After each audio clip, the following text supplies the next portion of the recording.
Cierra los ojos un momento. No importa dónde estés ahorita leyendo esto. No importa el ruido que haya a tu alrededor. Cierra los ojos y regresa. Regresa a las 4 de la tarde. Al sol que todavía pega pero ya no quema igual que al mediodía. A ese olor específico que tenía la calle de tu barrio en esa hora. Mezcla de tierra húmeda del camellón. De comida que ya terminó y trastes que ya se lavaron. ¿De pasto recién cortado si vivías cerca de algún jardín? ¿Y de algo más que es difícil de nombrar pero que reconocerías en un segundo si lo volvieras a oler? El olor de la tarde libre. El olor del permiso. Porque en ese México de los años 80, la tarde libre era sagrada. Y el permiso de tu mamá para salir a la calle era el mejor sonido del día. Mejor que cualquier canción. Mejor que cualquier programa de televisión. Tu mamá gritando desde la cocina que ya estuvo de tarea, que ya podía salir, y tú que ya llevabas media hora esperando ese momento con una ansia que hoy, desde adulto, casi duele recordar.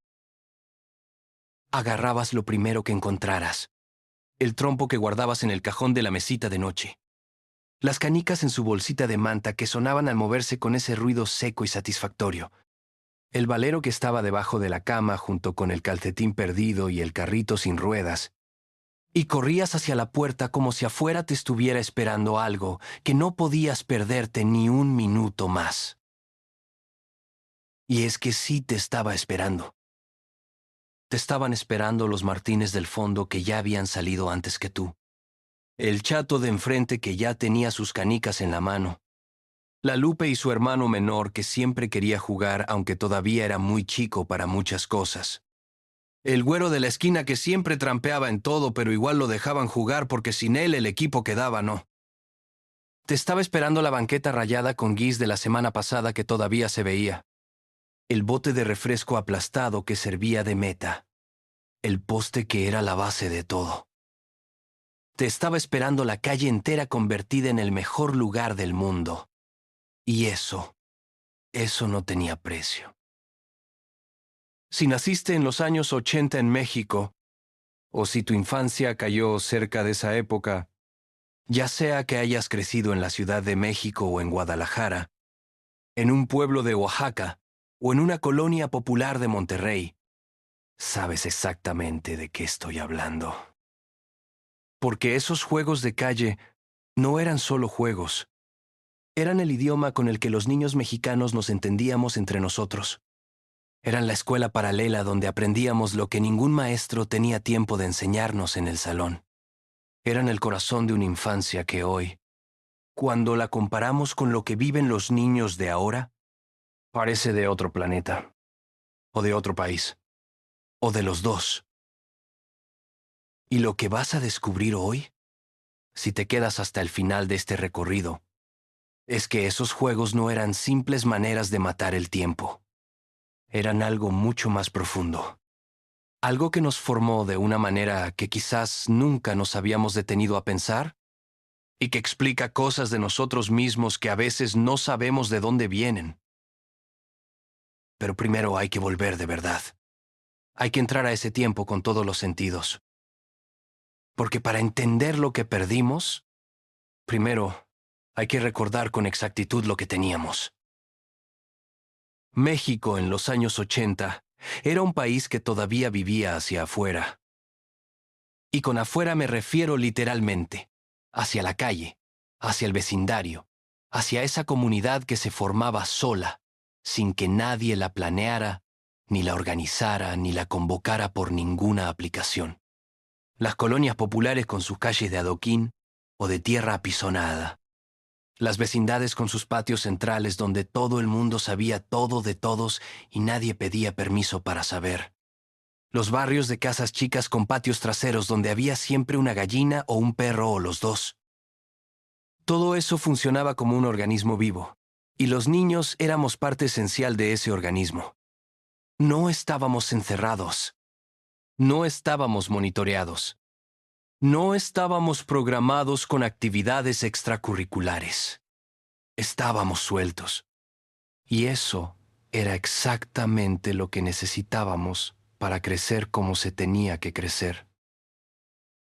La vida de esos días tenía un ritmo que ya casi nadie recuerda con claridad. Te despertabas con el olor del café de olla que borboteaba desde temprano en la estufa. Ese café, que no era de cápsula, ni de máquina, ni de nada sofisticado, es menor que numeral cero. 5 numerales mayor que sino el café de bote que tu mamá ponía a hervir con una raja de canela, y que llegaba hasta el cuarto donde dormías como una señal de que el día empezaba. El desayuno era lo que hubiera. Unos huevos revueltos, con jitomate. Frijoles de la olla que habían sobrado de la cena. Tortillas recalentadas en el comal, que todavía tenían ese aroma de masa que ninguna tortilla de máquina ha podido igualar. A veces, solo pan dulce con leche. El pan que traía el panadero en su bicicleta con la canasta de mimbre cubierta con un trapo blanco, tocando su silbato en la calle para que las mamás salieran a comprar. No había cereales de colores con personajes de caricatura. No había juguitos de cajita. No había opciones en el menú del desayuno. Era lo que la mamá ponía en la mesa y tú lo comías con gusto o lo comías callado, pero lo comías. Y nadie moría de hambre ni de falta de nutrientes. Al contrario, la escuela, en la mañana con el uniforme planchado, los zapatos boleados que tu mamá revisaba antes de que salieras, porque los zapatos sucios eran una falta de respeto, la mochila de tela con los cuadernos, Scribe adentro y los libros de texto gratuito que olían a tinta fresca cuando eran nuevos. La comida de mediodía que se hacía en la mesa del comedor aunque el papá llegara cansado del trabajo y no tuviera muchas ganas de platicar, porque la comida familiar era obligatoria. No había televisor en el comedor. No había teléfono en la mano de nadie. Solo la familia en la mesa y la comida que tu mamá había hecho con los ingredientes del mercado de esa mañana. La televisión existía, claro que sí. Pero eran 2 canales. 3 si tenías suerte y la antena de pescado agarraba bien la señal del 4, y la programación infantil se acababa a cierta hora de la tarde y punto. El Chapulín Colorado. El Chavo del Ocho. Odisea Burbujas con sus criaturas de plastilina que asustaban un poco, pero igual veías. Chabelo los domingos por la mañana, que era casi un ritual religioso. Y después de eso la pantalla se ponía aburrida con noticieros o telenovelas de adultos, y la calle te llamaba con una fuerza que no tenía competencia. No había nada que se le pudiera comparar al llamado de la calle. Absolutamente nada. Y entonces llegaba ese momento. La tarea terminada, el permiso dado, la puerta abierta, y empezaba el mundo real. El trompo. Ay, el trompo. Si tuvieras que elegir un solo objeto que represente la infancia callejera del México de los 80, muchos elegirían el trompo. Y habría razones muy buenas para hacerlo. Porque el trompo no era un juguete cualquiera. El trompo era una prueba. Era un reto constante que te ponía frente a tu propia capacidad de persistir cuando las cosas no salían. Era una demostración pública de habilidad en una época donde la habilidad manual era algo que se admiraba y se respetaba entre los niños. Hay una cosa que los niños de ahora no van a entender nunca. Es menor que numeral cero. 5 numeral es mayor que, y es el tiempo que tomaba aprender a bailar un trompo bien bailado. No era cosa de una tarde ni de 2. Era semanas de práctica. Semanas de intentos fallidos donde el trompo salía disparado en ángulos imposibles y se estrellaba contra la banqueta o contra el pie del vecino que pasaba. Semanas de hilos mal enrollados que se enredaban a la mitad del lanzamiento y dejaban el trompo tirado en el suelo como un borracho. Semanas de dedos marcados por la cuerda y nudillos raspados por las caídas. La cuerda del trompo era un arte en sí misma, y hay que reconocerlo así. Tenías que enrollarla desde la punta metálica, esa púa que era el corazón del trompo, hacia arriba, vuelta sobre vuelta, apretada pero no rígida, pareja, para que el equilibrio fuera correcto, sin dejar huecos, pero sin apretar tanto que la cuerda no jalara en el momento del lanzamiento. Y luego, el lanzamiento mismo. Ese movimiento del brazo hacia abajo y hacia adelante que terminaba con un giro preciso de la muñeca en el último instante, soltando el trompo justo en el punto exacto donde tenía que soltarse para caer parado. Si lo hacías bien, el trompo tocaba el suelo en posición vertical y empezaba a girar con ese zumbido grave y satisfactorio que todos recuerdan aunque hayan olvidado muchas otras cosas de esa época. Si lo hacías mal, el trompo se acostaba en la banqueta sin girar, muerto e inútil. Y los demás se reían. Pero esa risa no era crueldad gratuita. O bueno, a veces sí tenía algo de crueldad, pero era la risa de quien ya pasó exactamente por lo mismo, y lo sabe. Porque todos habían sido principiantes. Todos habían tenido que aguantar los trompos caídos, los hilos enredados, la vergüenza del lanzamiento fallido frente a todos, antes de poder presumir el trompo, que bailaba largo y quieto, como si no quisiera parar. Las modalidades del trompo eran varias, y cada una tenía su jerarquía. Estaba el de bailar más tiempo, que requería un trompo bien equilibrado desde fábrica y una cuerda perfectamente enrollada.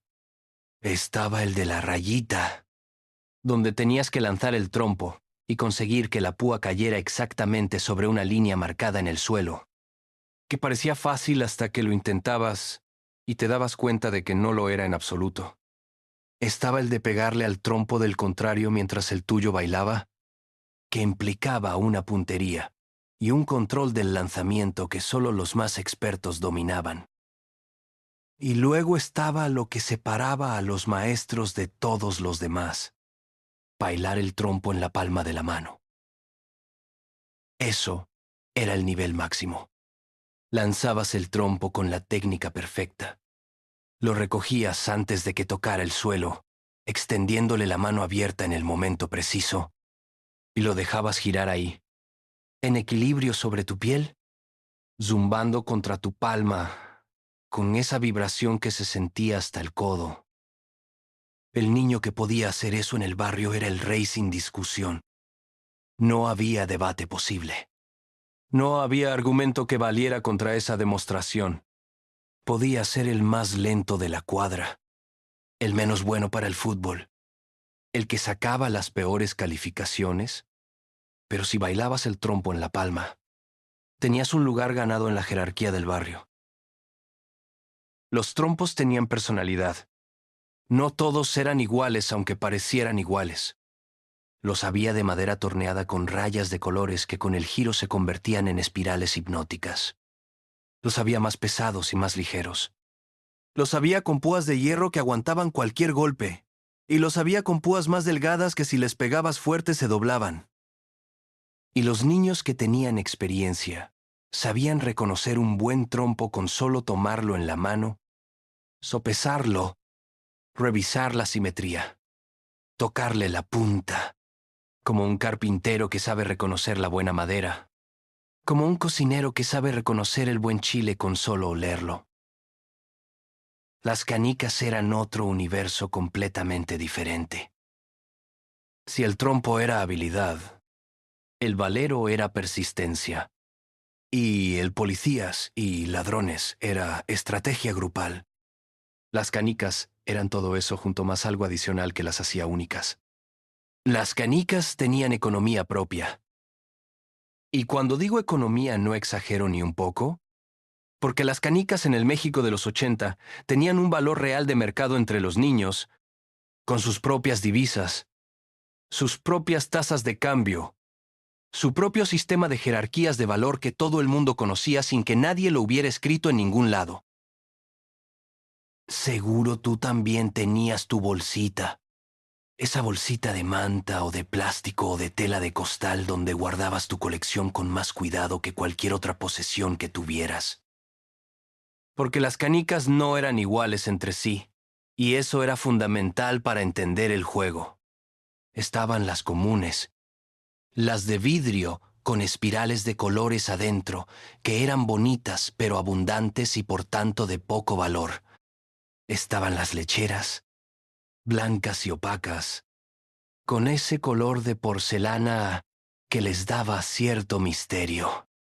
Estaban las de agüita, translúcidas como pequeños fragmentos de cristal de colores que con el sol brillaban de una manera que hipnotizaba. Estaban las rayadas, las tornasoladas, las que tenían dos colores que se mezclaban en el interior como dos nubes de tormenta.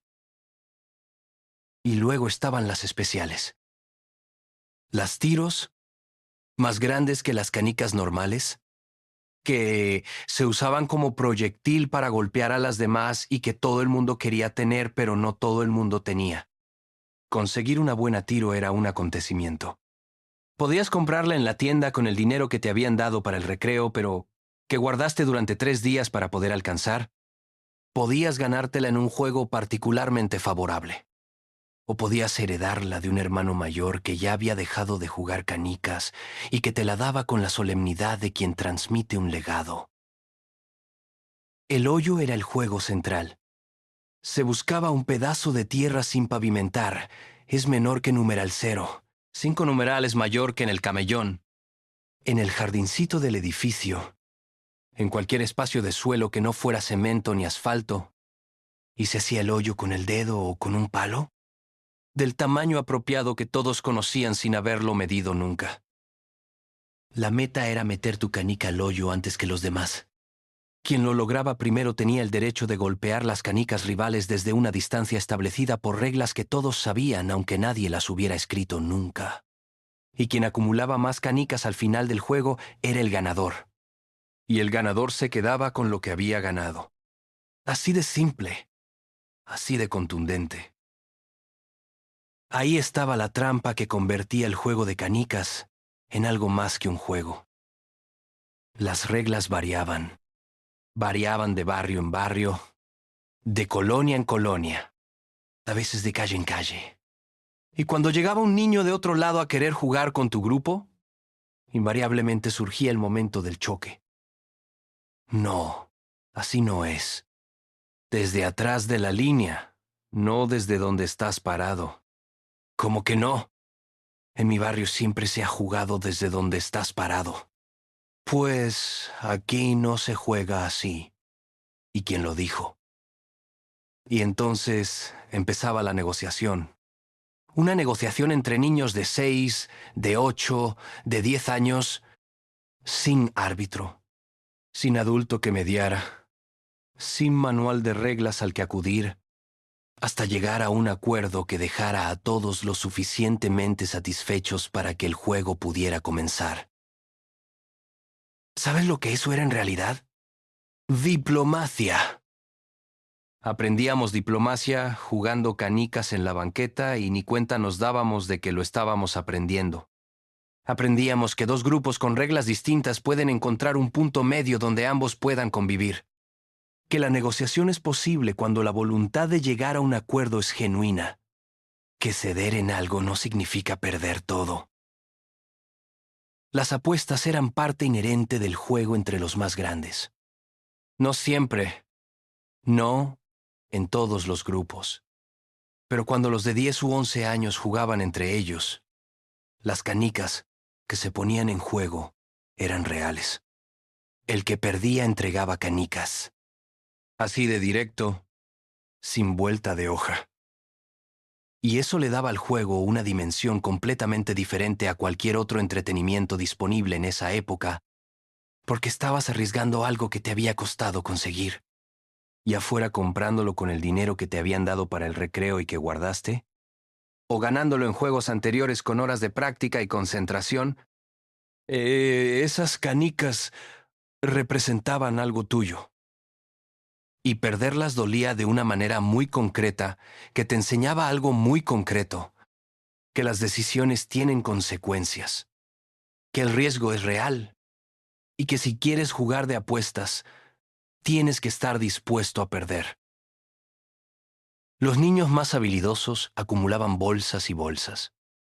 Llegaban a casa con los bolsillos tan llenos que los pantalones se abultaban de manera ridícula. Los menos habilidosos o los menos cuidadosos llegaban con los bolsillos vacíos y con esa cara específica de quien acaba de aprender una lección que costó, y sus mamás los miraban y ya sabían. ¿Y tus canicas? El silencio del niño era la respuesta. Y el silencio de la mamá que seguía a ese silencio del niño era peor que cualquier regaño en voz alta, porque era el silencio de quien decide que esta vez el que aprenda a manejar la pérdida eres tú solo, que yo no voy a comprarte más. Si estas memorias te están llegando al corazón, si estás recordando esas tardes, esas calles, esos amigos que el tiempo fue separando, suscríbete a este canal. Cada vídeo que hacemos aquí existe para honrar esas memorias, para preservar lo que fuimos, para que las generaciones que vienen sepan de dónde venimos y por qué somos como somos. Dale click al botón rojo. Vale mucho más de lo que cuesta. Ahora bien, si el trompo era habilidad individual y las canicas eran economía de barrio, la rayuela era la geometría hecha banqueta. Y había que tomársela en serio porque la rayuela no perdonaba a quien no la tomaba en serio. El gis era herramienta de trabajo, no decoración, no arte. Herramienta de trabajo con la misma seriedad que un carpintero toma su sierra. El trazo de la rayuela requería precisión porque los cuadros mal trazados arruinaban el juego. Tenían que tener el tamaño correcto, ni tan grandes que el juego perdiera su dificultad, ni tan pequeños que fuera imposible aterrizar dentro.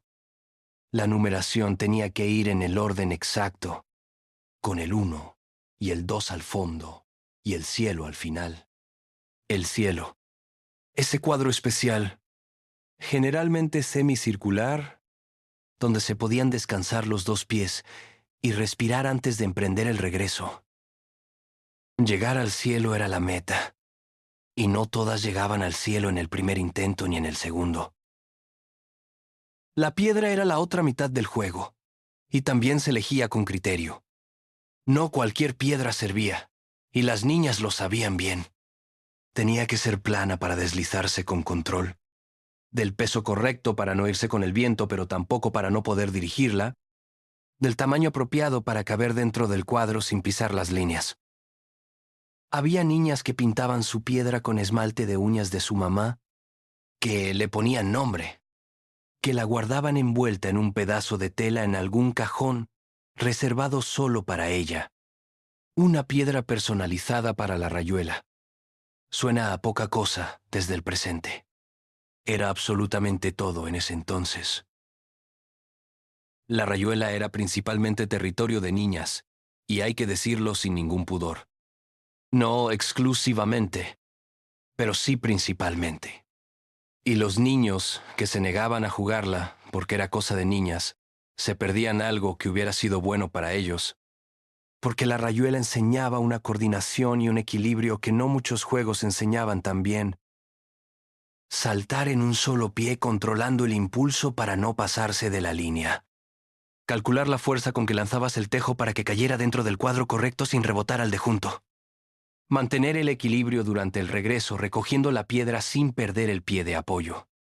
Todo eso al mismo tiempo, con la banqueta como pista y las demás niñas mirando con ojos críticos cualquier error. Las niñas que dominaban la rayuela tenían un estatus en su grupo exactamente equivalente al del mejor trompeador entre los niños. Y ese estatus se ganaba de la misma manera. ¿Con tiempo? Con práctica. Con caídas. Con intentos fallidos. Con la persistencia de quien sabe que el dominio de algo difícil vale la pena aunque tarde en llegar. Y luego estaba el Policías y Ladrones. El Policías y Ladrones era la gran épica de la tarde callejera.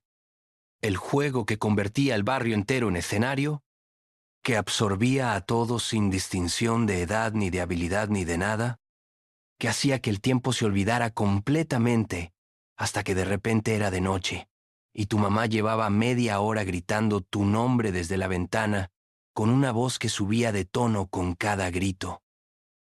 «Ya es hora de cenar. ¿Qué te estoy hablando? Ahorita mismo te metes a esa casa». Y tú que seguías corriendo porque el juego estaba en el momento más emocionante y no podías abandonar a tu equipo ahora. No había juego más democrático en el México de los 80.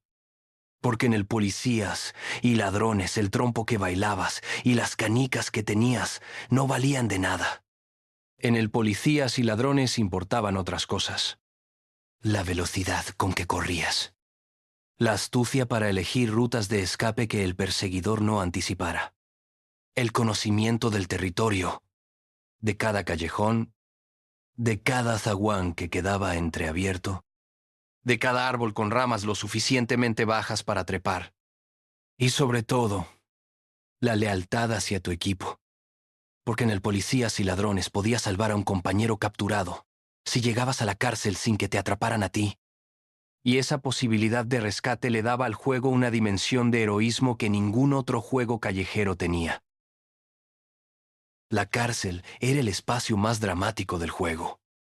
Podía ser el escalón de alguna casa, el espacio entre dos autos estacionados, el árbol señalado al inicio. Los presos capturados esperaban ahí, custodiados por algún policía o en espera de que alguien los rescatara, y la espera tenía su propia tensión dramática. ¿Vendría alguien a liberarlos o el equipo estaba siendo cazado uno por uno? ¿Habría algún compañero libre todavía dando vueltas por las calles, esperando el momento para intentar el rescate? Esa incertidumbre, esa espera, ese no saber cómo terminaría, era mejor que cualquier película que estuviera pasando en la televisión. El territorio del juego era el barrio entero, y eso lo hacía diferente a cualquier otra cosa. No una cancha acotada. No el patio de la escuela con sus límites conocidos. Las calles reales. Las banquetas reales. Los callejones reales que olían a tierra mojada y a basura y a los gatos que vivían ahí. Los zaguanes de las vecindades, donde podías esconderte, si conocías a alguien que viviera adentro, o si simplemente te atrevías a entrar sin conocer a nadie. Y los vecinos eran parte del juego aunque nadie les hubiera preguntado si querían serlo. El señor que estaba regando sus macetas en la banqueta, y al que le pedías permiso de pasar corriendo por su puerta con el policía 10 metros detrás de ti. La señora que barría su entrada y que miraba para otro lado cuando te escondías detrás de su tinaco, aunque ambos supieran que estabas ahí. El abuelito de la vecindad que sabía perfectamente que el bote de pintura junto a su puerta era la cárcel provisional de los ladrones capturados, y que fingía con elegancia no ver nada para no arruinar el juego. Esa complicidad entre generaciones era real y era hermosa aunque nadie la nombrara así en ese momento. Los adultos del México de los 80 entendían algo que hoy cuesta trabajo explicar. Entendían que los niños necesitaban la calle. No lo decían con esas palabras. No hablaban de desarrollo motor ni de socialización ni de ninguna de esas palabras que usamos ahora. Simplemente lo sabían de manera instintiva. Porque ellos mismos habían sido esos niños en esas mismas calles 20 o 30 años antes. Y si te fijabas bien en la cara de algún señor que miraba el juego desde su puerta con los brazos cruzados, podías ver en sus ojos algo que reconocías aunque no supieras nombrarlo todavía. Era nostalgia. Era el recuerdo nítido de sus propias carreras. Es menor que numeral 0. 5 numeral es mayor que de sus propios escondites. De su propio trompo bailando en su propia palma 40 años atrás. El valero merece su propio espacio en esta memoria porque el valero era diferente a todos los demás juegos. Si el trompo y el policías y ladrones eran juegos colectivos, juegos que necesitaban de los otros para existir, el valero era íntimo. Era el juego del individuo consigo mismo. Era la práctica solitaria, la concentración personal, el desafío que no dependía de nadie más que de ti. El clon del valero. Ese sonido específico de la bolita de madera entrando en el agujero del palo. Ese sonido que sonaba en cada cuadra del México de los 80. en cada pasillo de vecindad, en cada camino a la escuela. Porque el valero tenía la virtud de ser completamente portátil y de no necesitar nada más que una mano libre. Cabía en cualquier bolsillo.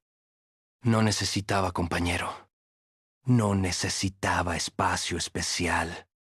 Solo tú, el palo, la cuerda del grosor exacto y la bola de madera que debía entrar en ese agujero una y otra vez hasta que el movimiento se volviera automático.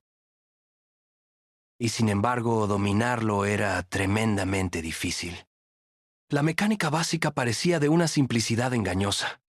Lanzar la bola hacia arriba con un movimiento del brazo y ensartarla en el palo cuando caía.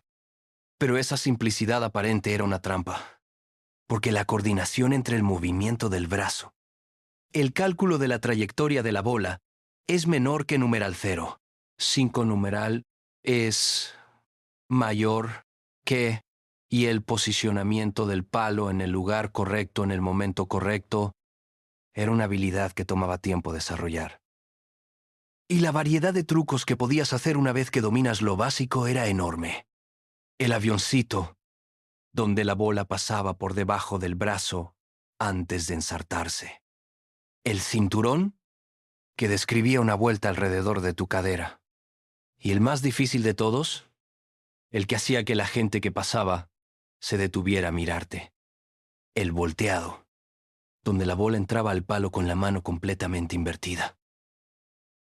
El valero viajaba en la bolsa del pantalón del uniforme o en la mochila entre los cuadernos. Era el compañero discreto, el que sacabas en los momentos muertos de la vida, en el recreo cuando no había partido de fútbol y no tenías canicas a la mano. En la fila del banco donde tu mamá te llevaba de mala gana porque no tenía con quién dejarte y tú de todavía peor gana porque los bancos eran el lugar más aburrido del mundo. En la espera del camión escolar. En la sala del doctor. El valero convertía el aburrimiento en entrenamiento. Y el entrenamiento, con el tiempo suficiente, en maestría. Y la maestría en algo que no tenía precio. En orgullo genuino de haber logrado algo difícil con tu propio esfuerzo. Y ahora viene la pregunta que hay que hacerse. La pregunta que lleva años esperando ser hecha con honestidad. ¿Qué tenían esos juegos que no tienen los juegos de ahora? La respuesta fácil sería decir que la nostalgia nos engaña es menor que numeral 0. 5 numeral es mayor que idealizamos el pasado. Que todo tiempo pasado parece mejor solo porque ya no estamos en él, y la memoria guarda lo bueno y desdibuja lo malo. Y hay algo de verdad en eso, claro que sí. Pero también hay algo más. Algo que no es nostalgia, sino observación. Esos juegos no necesitaban electricidad. No necesitaban conexión a Internet. No necesitaban actualizaciones, ni suscripciones, ni versiones premium. No necesitaban que ningún adulto los organizara, ni los supervisara, ni les pusiera reglas escritas. En un México donde el dinero no sobraba en la mayoría de las casas, donde los papás trabajaban jornadas largas por salarios que alcanzaban justo para lo necesario, donde las crisis económicas que llegaban cada sexenio se sentían en la mesa con menos variedad en los platos y más tensión en las conversaciones de los adultos, esos juegos baratos eran una forma de igualdad real. En la rayuela, el hijo del maestro y el hijo del albañil saltaban en los mismos cuadros con las mismas reglas. En el hoyo de canicas, el uniforme o la ropa que traías no tenían ninguna importancia frente a la tiro que lanzabas. En el policías y ladrones, la velocidad con que corrías era un talento que no se compraba en ninguna tienda y no se heredaba con el apellido. Los juegos de calle eran el espacio más democrático que existía en ese México que en muchas otras cosas no era nada democrático. Y había conflicto. Hay que decirlo porque es importante. Había conflicto real entre los niños, del que ningún adulto intervenía a resolver. Y eso era parte esencial de lo que esos juegos enseñaban. Cuando el chato decía que su canica sí había entrado al hoyo y tú decías que no, cuando había trampa, o cuando había duda, cuando alguien se hacía trampa a sí mismo, o acusaba de trampa al otro, Los niños lo resolvían entre ellos. A veces bien, con argumentos y acuerdos. A veces mal, a gritos y empujones. A veces con un enojo que duraba la tarde y se olvidaba al día siguiente. Pero siempre solos.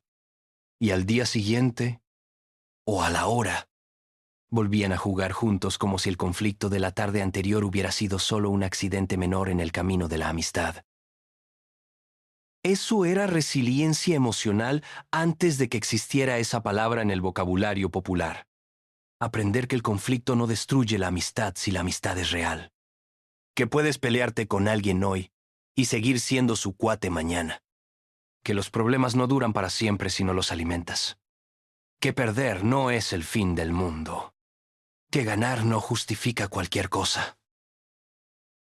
Y había algo más que esos juegos enseñaban que hoy resulta particularmente valioso porque hoy es particularmente escaso. Enseñaban a aburrirse. A estar sin estímulo durante un momento. A quedarte parado en la banqueta sin saber exactamente qué hacer hasta que de algún rincón de tu cabeza surgía una idea. Porque cuando no hay pantalla que te resuelva el tiempo libre, es menor que numeral cero. 5 numeral es mayor que cuando la única opción disponible es el mundo físico y los amigos que están en él. La creatividad no es un lujo, es una necesidad de supervivencia del aburrimiento. ¿Y sabes qué fue lo que terminó con todo esto? No fue un solo momento. No fue una decisión tomada en ninguna junta, ni en ningún decreto. Fue un proceso lento y casi imperceptible. Como cuando el agua de una laguna se va evaporando tan despacio que no te das cuenta hasta que un día miras y la laguna ya no está. Primero llegaron los videojuegos. El Atari que apareció en algunas casas como una visita extraña del futuro, caro, misterioso, solo accesible para las familias que podían pagarlo. Luego el Nintendo que llegó a más casas y empezó a competirle a la calle con una fuerza que la calle no había enfrentado nunca. Pero los videojuegos solos no mataron los juegos de calle. Fue algo más. Las ciudades crecieron. El tráfico aumentó. Los espacios que antes eran territorios de niños se fueron convirtiendo en estacionamientos y en vialidades más anchas. Las calles que antes eran largas y tranquilas se llenaron de carros y de velocidad y de peligro real. Y los papás empezaron a tener miedo de mandar a sus hijos afuera. No sin razón. No de manera injustificada. Sino porque el mundo afuera efectivamente había cambiado y el instinto de proteger a los hijos respondía a ese cambio de la única manera que sabía responder. Cerrando la puerta.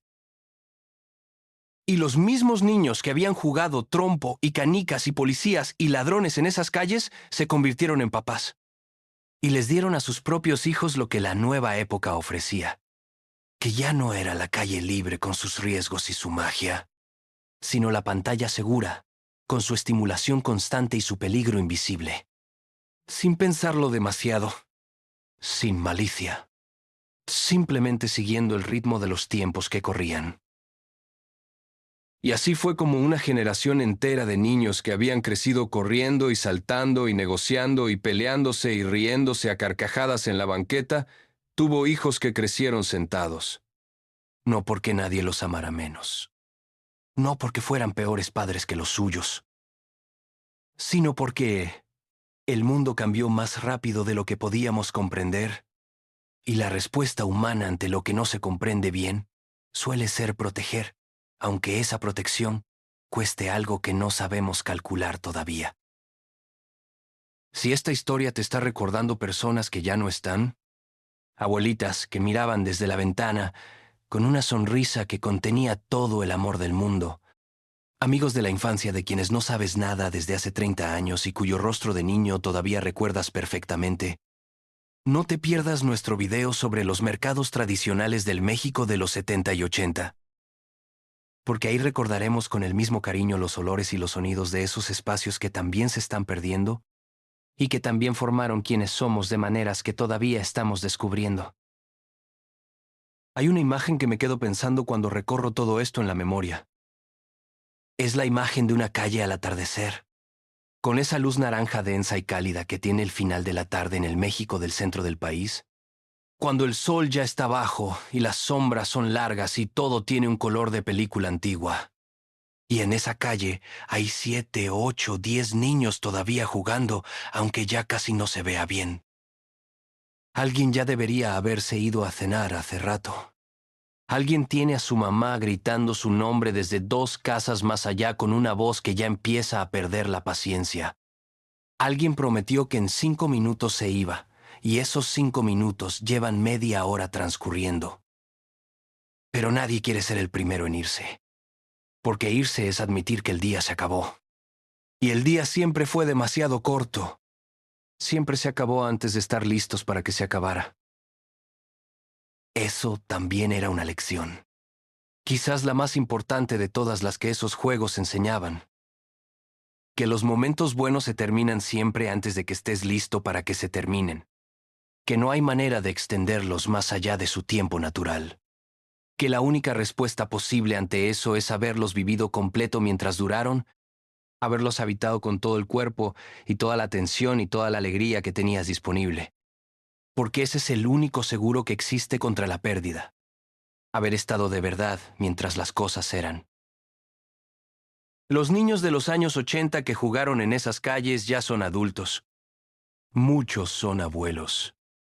Y cuando ven a sus nietos sentados frente a una tableta o a un teléfono con esa concentración absoluta que solo los niños pueden tener, sienten algo que no siempre saben nombrar con exactitud. No es rabia. No es desprecio por los tiempos nuevos. No es la nostalgia tóxica que dice que todo era mejor antes, porque no todo era mejor antes, y además esa frase no le hace bien a nadie. Es algo más sutil y más honesto. Es el reconocimiento de que algo específico y valioso se fue con esos juegos. Algo que todavía no ha sido reemplazado por nada con el mismo valor. Algo que hace falta aunque no sepamos siempre nombrar con precisión qué es. Las calles vacías de niños en el México de hoy no son solo una imagen triste que usar en documentales sobre el cambio social. Son la señal visible de una transformación profunda en cómo nos relacionamos entre nosotros, en cómo aprendemos a ser personas, en cómo el espacio público dejó de pertenecernos a todos para volverse de nadie o de los carros. Y recuperarlo, aunque sea de otras maneras, aunque sea adaptado a los tiempos que vivimos, aunque sea imperfecto e incompleto comparado con lo que teníamos, sigue siendo una de las cosas más importantes que podríamos intentar hacer. Porque los valores que el trompo enseñaba todavía hacen falta en el mundo de hoy. La paciencia de practicar semanas para lograr algo que al principio parece imposible. La honestidad de reconocer cuando perdiste sin buscar excusas. La generosidad de esperar a que el que no sabe aprenda antes de exigirle que compita. El respeto por las reglas aunque no te favorezcan. La capacidad de negociar cuando hay conflicto. La alegría sencilla, gratuita y completa de un cuerpo que corre y salta y se cae y se levanta y vive. Esas cosas no las enseña ninguna pantalla. Las enseña la vida vivida hacia afuera. Con otros, en el mundo físico, que te empuja y te raspa y te da el sol y te moja la lluvia y te hace sudar y cansarte y reírte con todo el cuerpo. Eso es lo que la calle enseñaba. Eso es lo que los juegos de calle eran en el fondo. Vida concentrada en una tarde, en una bolsita de canicas, en un trompo que bailaba perfecto después de semanas de intentarlo. Comparte este video con alguien que vivió esos años. Con un hermano o una hermana. Con ese primo que vivía en el mismo barrio y con quien corriste esas mismas calles. Con ese amigo de la infancia del que no sabes nada desde hace décadas, pero cuya cara de niño todavía aparece de vez en cuando en tu memoria sin que la hayas llamado. Mándaselo sin decirle nada. Sin explicación. Solo mándaselo y espera. Apuesto a que en menos de 1 minuto ya están recordando juntos cosas que creían olvidadas. Porque estas memorias nos unen de una manera que pocas cosas logran unir. porque fuimos esos niños. Porque esas calles, aunque ya no existan igual, aunque estén pavimentadas, o convertidas, o llenas de tráfico donde antes había niños corriendo, es menor que numeral 0. 5 numeral es mayor que siguen viviendo en algún lugar dentro de nosotros que el tiempo no ha podido alcanzar todavía. Y mientras alguien las recuerde, mientras alguien se tome el tiempo de contarlas, mientras un video como este pueda hacer que alguien cierre los ojos por un momento y regrese a esa calle al atardecer con la bolsita de canicas en la mano, no se habrán ido del todo. El trompo todavía baila, aunque sea solo en nuestra memoria. Las canicas todavía ruedan, aunque sea en el recuerdo. Y los niños que fuimos todavía corren por esas calles, aunque sea en el tiempo que guarda lo que el presente ya no tiene. Y eso, créeme, es suficiente